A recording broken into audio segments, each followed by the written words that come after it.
Questão 21, né? Ela fala assim: com relação à intoxicação crônica por flúor, ou seja, fluorose, identifique a alternativa incorreta. E novamente a SH Dias com a incorreta, tá? Então ela diz assim: o esmalte fluorótico é composto de uma subsuperfície, opa, saiu tudo junto, subsuperfície hipermineralizada, profunda em comparação a uma superfície menos mineralizada. Ela não é hipermineralizada, ela é hipomineralizada, né? Tanto que, no caso severo, o dente é todo hipomineralizado, né? Ele sofre uma hipomineralização. Então, aqui está incorreta, de cara a gente já marca porque é hipomineralizado e não hipermineralizado. Vamos às outras alternativas que eu tenho algo a falar sobre essa questão. As evidências indicam que os ameloblastos são mais afetados durante o estágio de maturação celular. Sim, é justamente nesse estágio de maturação que eles são afetados. E aí eles acabam ficando desorganizados. Correta a alternativa B. A maior indicação de risco para desenvolvimento de fluorose dental nos dentes permanentes anteriores é a utilização de dentifrício fluoretado antes dos 2 anos de idade. Essa daqui hoje também é incorreta, tá? Por quê? Essa questão a gente vê que é de 2012. Em 2012, a gente já se falava em uso de flúor para toda e qualquer criança, que o importante não é se a pasta tem flúor ou não, é a quantidade que você coloca. Então, hoje a gente considera pasta fluoretada para toda e qualquer criança que tenha dentes na boca. O que vai mudar é a quantidade, que do 0 aos 2 anos é uma quantidade muito pequena que equivale a meio grão de arroz cru. Né? A gente pode falar isso até aos 3 anos, meio grão de arroz cru. Então, de 0 a 2 anos, a quantidade é muito pequena, mas a pasta é fluoretada. Só que essa é uma questão de 10 anos atrás, quando algumas pessoas, alguns trabalhos ainda falavam de não uso de dentifrício fluoretado até os 2 anos de idade. Então, hoje não é usar flúor ou não antes dos 2 anos. Antes dos 2 anos, tem que usar flúor. Agora, antes dos 2 anos, a criança não deve comer açúcar. Isso que é o mais importante. Antes dos 2 anos, a criança não deve ter ingestão de açúcar. O açúcar é contraindicado, a adição de açúcar é contraindicada antes dos 2 anos de idade, e não o uso do flúor. Então, essa é uma questão antiga, né? Ele considerou o risco de fluorose para as crianças que usavam dentifrício fluoretado, mas hoje a gente considera essa também correta, porque a criança tem que usar dentifrício fluoretado, tá? Na quantidade correta. E o risco de fluorose a gente sabe que é por muitas outras causas, né? Uma ingestão muito alta de flúor, várias fontes de flúor, criança que usa uma quantidade inadequada de dentifrício fluoretado, que come pasta de dente, e também a água, né? Hoje a gente tem que considerar que muitas crianças fazem uso de mamadeira, e essas mamadeiras são preparadas com águas minerais. E hoje a gente sabe que a água mineral no Brasil, cada garrafinha que você pega, diferentemente da água de abastecimento, tem uma quantidade de flúor. Tem águas que tem uma quantidade de flúor muito grande. A criança toma aquela mamadeira com flúor e ninguém nem pensa nisso. Então, essa alternativa hoje também é considerada errada, tá? E D. Casos de fluorose grave são normalmente tratados com restaurações estéticas. Sim, correto, tá? Então, a alternativa A é incorreta, mas hoje, em 2022, a C também seria incorreta. Questão 22. Relacionada à toxicidade do flúor, assinale a alternativa correta. Olha a pegadinha, né? Porque ele só pergunta incorreta, agora ele quer saber a correta. Por isso que eu falo, lá na hora da prova vocês vão grifar, vão lá anotar. Náuseas e vômitos são sinais de intoxicação crônica pela ingestão de fluoreto?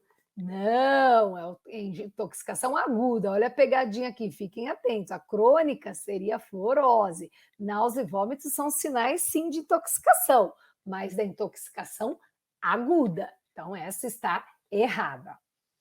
B. Com a ingestão de uma grande quantidade de flúor de uma única vez, a dose provavelmente tóxica é de 5 miligramas de flúor por quilo de peso. Olha aí a DPT aparecendo para vocês, 5 miligramas. Corretíssimo, a professora Carol ensinou com o tchauzinho. Questão C. A administração de antiácido não deve ser recomendada previamente a aplicação tópica do gel fluoretado, pois aumenta a absorção de flúor no caso de ingestão. Aqui faltou um C, né? No caso de ingestão. Aí até eu me questionei, gente, por que ele está falando de antiácido? Já vou explicar para vocês. Tem uma tese de 1991, do Rosalém, até anotei o nome dele, do Rosalém. Ele fez uma tese em 91, junto com o professor Jaime Cury, então é bem antiga que eles estavam utilizando, porque na época ainda se fazia muito uso, né? Hoje a gente já diminuiu, mas se usava muito o gel fluoretado na moldeira. E eles percebiam que muitas crianças tinham, depois do uso, náuseas e vômitos, porque acabavam ingerindo. Lembra que eu falei, a moldeira não distingue, ficava muito tempo com aquela moldeira.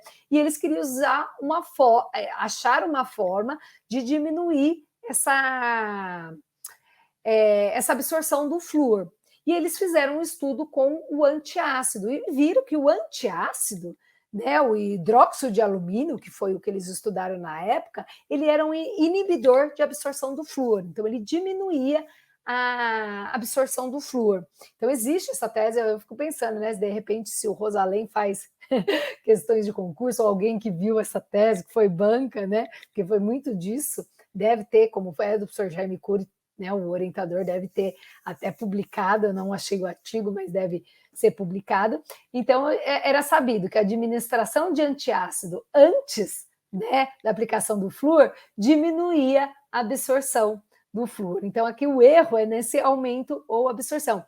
Claro que hoje a gente já não utiliza, a gente não fica pedindo para usar antiácido, porque também a gente usa muito menos, né, muito menos a moldeira com gel fluoretado. Hoje o tempo de uso é menor, a gente tem sugadores mais potentes, a gente sabe em quem utilizar, tem outras alternativas, né? Então o erro está nesse aumento ou diminuição, mas a fim de para que vocês entendam a questão, como eu fiquei curiosa também de saber disso, eles recomendavam sim antes, porque diminui a absorção do flúor, tá? E a D, com a relação ao risco de fluorose, a dose provavelmente tóxica é de 5 a 7 miligramas de flúor por quilo de peso. Não, aqui não é quanto a fluorose, tá? Seria aguda. A fluorose é crônica e a ingestão crônica seria, olha a pegadinha aqui, 0,05 a 0,07. Lembra lá do meu slide anterior? Tá? Então, a dose provavelmente tóxica de intoxicação aguda é 5 miligramas por flúor de flúor por quilo de peso. Para a fluorose, que é a intoxicação crônica, a dose de toxicidade seria de 0,05 a 0,07 miligramas. Então, essa está errada. Então, a alternativa correta é a alternativa B de bola. Na construção da atenção integral, a atenção básica deve cumprir algumas funções para contribuir com o funcionamento das redes de atenção à saúde. As redes de atenção à saúde, elas são formadas pela atenção básica, atenção secundária e atenção terciária. Com relação a essas funções, leia as afirmativas e assinale a alternativa correta. Em relação à atenção básica, item 1. Ser base atuando no mais elevado grau de descentralização e capilaridade, cuja participação no cuidado se faz necessária. 2. Ser resolutiva, identificando riscos, necessidades e demandas de saúde e produzindo intervenções clínicas e sanitariamente efetivas na perspectiva de ampliação dos graus de autonomia dos indivíduos e grupos sociais. 3. Coordenar o cuidado, elaborando, acompanhando e criando projetos terapêuticos singulares, bem como acompanhando e organizando o fluxo dos usuários entre os pontos de atenção das redes de atenção à saúde, assim como as estruturas das redes de saúde intersetoriais, públicas, comunitárias e sociais. 4. Ordenar as redes, reconhecendo as necessidades de saúde da população sob sua responsabilidade, organizando as necessidades desta população em relação aos outros pontos de atenção à saúde, contribuindo para que a programação dos serviços de saúde parta das necessidades de saúde dos usuários. Estão corretas as alternativas 1, 2 e 3, 2, 3 e 4, 1, 3 e 4, ou D, todas as alternativas estão corretas. Em relação à atenção básica e às funções e atribuições da atenção básica, qual alternativa está correta?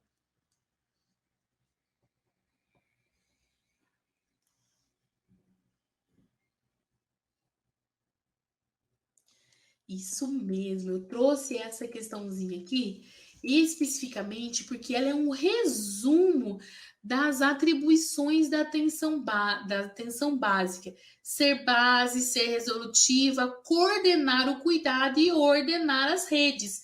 Todas as afirmativas estão corretas.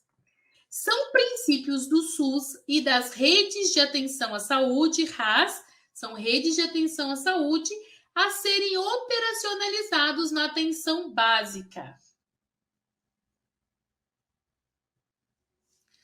Alternativa A, universalidade, equidade e integralidade. Alternativa B, equidade, integralidade e individualidade. Alternativa C, integralidade, individualidade e equidade. Alternativa D, integridade e individualidade. Ana, atenção secundária, existe sim esse termo. As redes de atenção à saúde, elas são organizadas em nível de complexidade crescente, ou seja, do menos complexo para o mais complexo.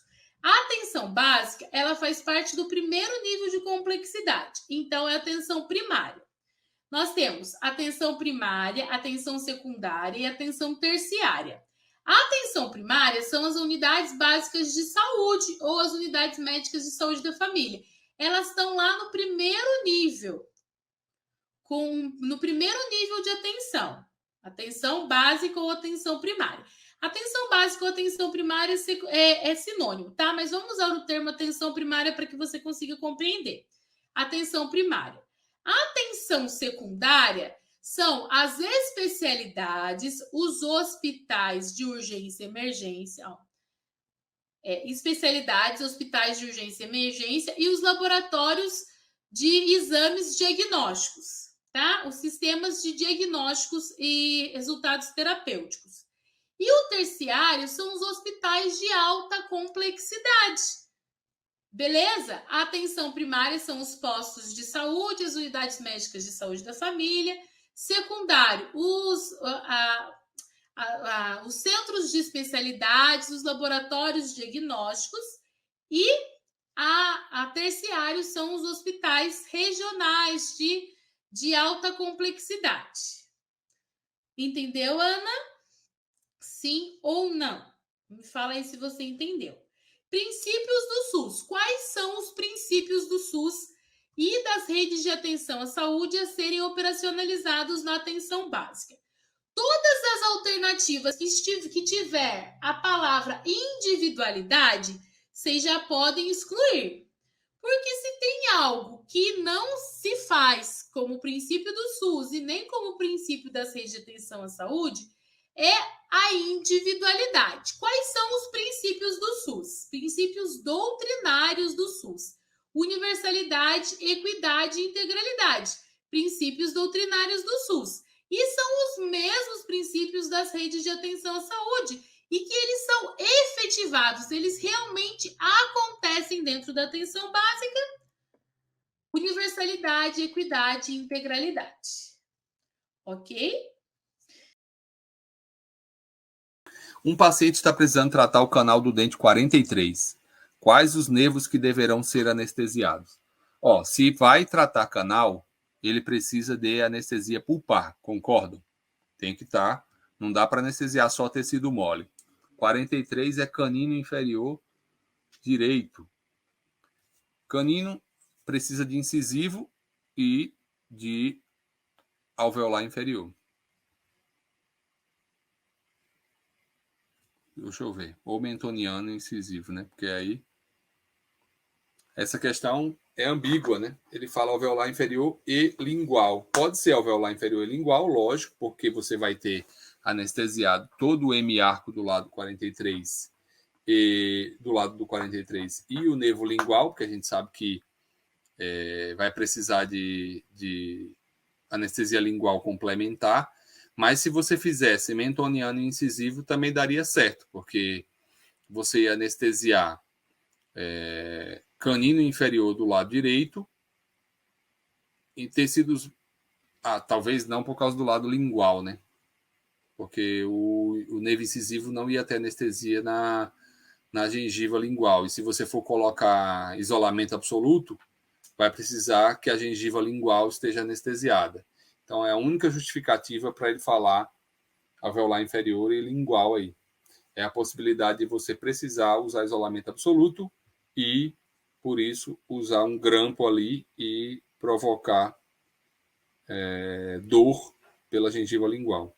Então, realmente, se você precisa ter a região lingual anestesiada, só tem um jeito. Anestesiar para o canal alveolar inferior e o nervo lingual.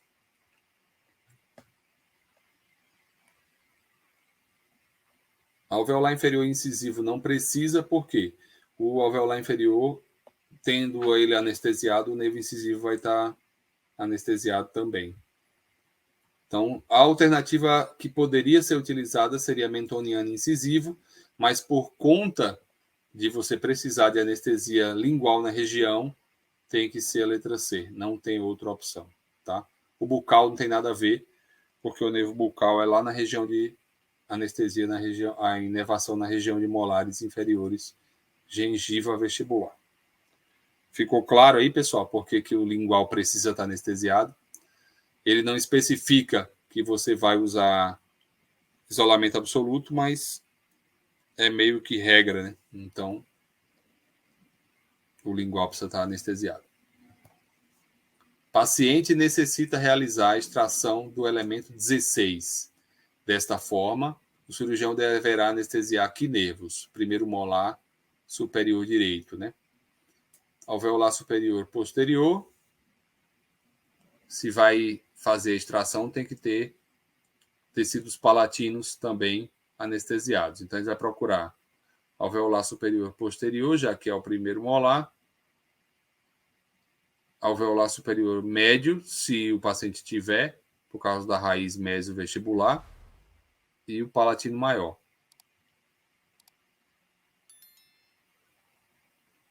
Ele coloca duas letras aí que poderiam ser escolhidas. Letra C e letra D. Alveolar superior posterior e palatino maior. E alveolar superior posterior e médio e palatino maior. Eu marcaria a letra D porque é mais completa, tá? Então, alveolar superior posterior e médio, porque você tem que considerar a possibilidade do paciente ter a raiz mesovestibular desse dente inervada pelo o nervo alveolar superior médio. Então, a mais completa, letra D, que não vai deixar furo, não tem erro, o paciente não vai ficar com dor de jeito nenhum. Se fosse 17 ou 18, os dentes em questão, você não precisava de anestesia do médio. Então, prestem atenção na prova de vocês. Às vezes pode cair a mesma questão, trocar só o dente, tá? Então a resposta muda. Das técnicas de injeção para bloqueio do nervo mandibular de vaselina equinose, recomenda-se agulha de 25 ou 27, comprimento longa. Calibre da agulha de 25, comprimento da agulha longa. Calibre da agulha de 30, comprimento da agulha curta. Calibre da agulha de 27, comprimento da agulha de 27 ou 30, comprimento da agulha longa. A agulha a gente sabe que é longa, então as letras B e C estão fora da jogada. O calibre é de 25 ou 27, não precisa ser agulha 30 e o comprimento tem que ser longa. Então, resposta correta, agulha de calibre 25 ou 27, comprimento longa. Não é uma das típicas características, repetindo, não é uma das típicas características da anestesia do bloqueio do nervo bucal. Ele é tecnicamente difícil? Não.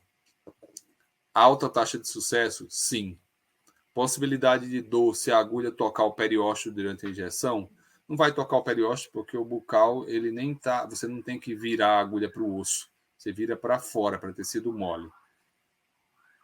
É contraindicado em caso de infecção ou inflamação aguda na área de injeção. Sim, então não é uma característica dessa técnica, ela não é difícil. É uma técnica fácil. Então não é tecnicamente difícil. As demais são características dela. É a alta taxa de sucesso. Se a agulha tocar o periósteo, vai doer, mas a ideia é que você não precise, mas qualquer técnica anestésica que se toque periósteo vai doer. Então, não dá para descartar. E é contraindicado em caso de infecção e inflamação aguda na área de injeção, como qualquer uma outra técnica. Questão 17, também de anestesia. Assinale a alternativa correta sobre os cuidados e recomendações no uso de anestésico tópico em crianças, tá? Então vamos assinalar a alternativa correta. Geralmente, em anestesia tópica em criança, a gente usa a benzocaína, né? O benzetop é 20%, que a dose máxima é 2 gramas, é o que a gente usa no dia a dia. Quando a gente usou o anestésico tópico, é porque o anestésico tópico ele tem capacidade de anestesiar de 2 a 3 milímetros, né, da mucosa. Então, para remoção de dentes descidos que já estão bem esfoliando, que já não tem raiz, não tem inserção, em alguns casos a gente usa tópico. Previamente, a punção, para a criança sentir menos a punção, a gente usa anestésico tópico. Então, a gente usa bastante odontopediatria, porém, a gente tem que saber usar, né, porque a criança, né, aquela história, a gente via muito quando eu dava aula na graduação, às vezes, o aluno pegava aquele rolete de algodão, passava anestésico e encharcava a boca da criança. Além da criança deglutir aquilo, você tem uma absorção submucosa, e a criança é menor, ela pesa bem menos, então a gente tem que cuidar com dose máxima, tá? Então, tem que tomar cuidado com o anestésico, é só na área que você tem necessidade, seca bem a mucosa, aplica, espera 2 minutinhos para aí você fazer o procedimento, remove o excesso para aí fazer o procedimento, tá? Cuidado para a criança não ingerir, porque aí se a criança ingere anestesia garganta, ela fica irritada, o comportamento piora, fora o risco de intoxicação, tá? Então tem que tomar bastante cuidado. Então, o tópico não é para ser usado aí livremente mesmo, porque é raro, mas pode acontecer metaglobinemia, esse nome difícil, né? Que é quando você tem uma redução do oxigênio que é transportado pelo sangue, você pode levar até a óbito, tá? Então, tá bastante cuidado com o uso de anestésico em criança.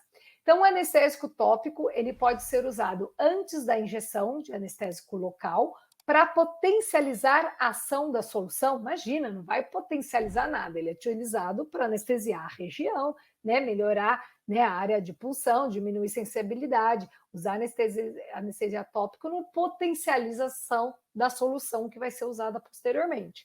Então, essa é incorreta. E aqui, ó, ele está perguntando, lembra que eu falei grife, porque eles perguntam de tudo, geralmente eles perguntam a incorreta. Então, aí você está achando que ele quer incorreta, já vê essa aqui incorreta, está lá no meio da prova com pressa e já marca e acaba perdendo a questão. Então, levem a canetinha para riscar. Não é necessário o uso de válvula de spray dosadora quando uma solução em aerossol for escolhida. O anestésico tópico pode ser usado livremente, jamais usar livremente. E quando a gente usa aqueles em aerossol, né, a gente tem que ter aquela cânula que você coloca, porque aí você coloca só na região, senão o aerossol espalha, né, anestesia onde não é para anestesiar. Então tem que usar a válvula de spray dosadora sim, tá? Então essa daqui também está errada, porque é necessária usar e não pode usar livremente, tá? C. A absorção sistêmica da lidocaína tópica deve ser considerada para o cálculo de dose máxima total do anestésico? Sim, né? Tem que considerar. Geralmente a gente usa a benzocaína como tópico e a lidocaína como anestésico em solução, mas existe a lidocaína tópica, né? E ainda mais se você for somar, você tem que calcular sim. Então, está corretíssima. Essa alternativa é a alternativa correta. E a alternativa D. A lidocaína tópica tem um efeito anestésico mais rápido que a benzocaína? Não, a benzocaína tem um efeito anestésico mais rápido, por isso que geralmente a gente usa a benzocaína. Então, a alternativa correta é a alternativa C.